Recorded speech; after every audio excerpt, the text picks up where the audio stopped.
mind fuck. Like, this how we do niggas, bro. And a lot of these niggas ain't that strong mentally, bro. And that's not a shot at them, but it's like, you gotta think, bro, for black people in general, cuz we sell trauma. Every hot movie, every TV show for the majority. That's why Atlanta was so fucking important. And it has traumatic elements, but it's not just straight up, nigga, my life is trash. 12 Years a Slave, and that Turner movie, Django, Moonlight. Let's keep it going. We can all name one right now. For black people, the black business is trauma. I think it was true. I feel like a lot of hip hop has now become, or I'll say rap music, has now become very traumatic in the sense of like, I don't know. I was telling my husband the other day, like when I listen to Pop Smoke, I want to run red lights, I want to do bad things, and how that subconsciously like puts me, although it probably hypes me up, it puts me in a weird space, and I feel like that what he said was true. Yeah, I think it speaks to the energy that it invokes. All we see is the negative elements, the struggle, the difficulties in life, and we don't see the calm, the happy, the artistic, the creative, as well as just pleasant. And then this idea of what's entertaining or what's going to make money has to be something violent. It needs to be something gangster. It needs to be hood. It needs to be harsh. And it's like when that's all you see as a black person, that's all you think of. But even deeper is that, and I think you had a clip talking about this, even deeper is the fact that people who are not black or don't know black people, they're seeing media, they're hearing the Pop Smoke, they're hearing the music, but then they're also seeing the videos, they're seeing the snowfall, and they're seeing these realities, and then this is what a black person becomes to them. So finally, maybe go to college or move to New York, and I'm 25 years old and I see the first black person, all I'm associating is the hood things that I've seen, the reality of the media, because that's all I learned. I don't know them.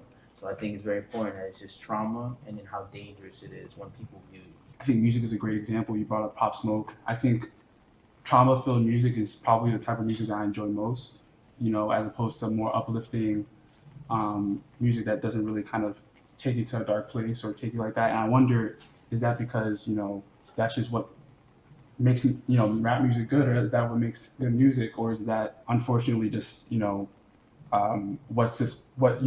the big machine is the behind the scenes folks, like, is that what they're pushing on us? Yeah, conditioning us to kind of like get there. So I don't know, it's like a back and forth. It's like behind the scenes they're pushing out this bad message, but is it also at the same time I'm like, well, Young Thug is good, or Gun is good, Lil Baby's good, That shit fire. It's really good music. That's what gets me to dance. So I wonder if it's who's really at fault. Is it the folks behind the scenes, or is it us consuming it? I agree with the message largely. Like, I do feel like there are really limited representations of Black people in most media. I will also say that we don't really have a lot of opportunity in these fields. So I think the media that Black creators sometimes do create, like, I want to be happy for Jordan Peele, even though there's like a little trauma stuff in his work, like he is a Black man who had an opportunity to have a movie. And I feel like people look at the like very limited options or opportunities that we get, efforts that we get to make to like enter the conversation, and they're really hypercritical of them. That's not to say that I celebrate those depictions of us, because I do think they're flattening, but I feel like it's hard for me to punch a Black creator at the same time. If I'm being honest, I might pop on Tyler Perry. I don't know. If you'd have to put me in the room. Well, if we're talking about Tyler Perry. You'd have to put me in the room and check the temperature for the day. But going back to the video, I think that there were underlying tones that weren't really brought out. The big word mentions the machine, capitalism. What Vince Staples was saying, from my interpretation, is that you take a young man and he sees only trauma sells. Only trauma is my opportunity to see any type of money, see any type of success. I'm gonna package it up and sell it.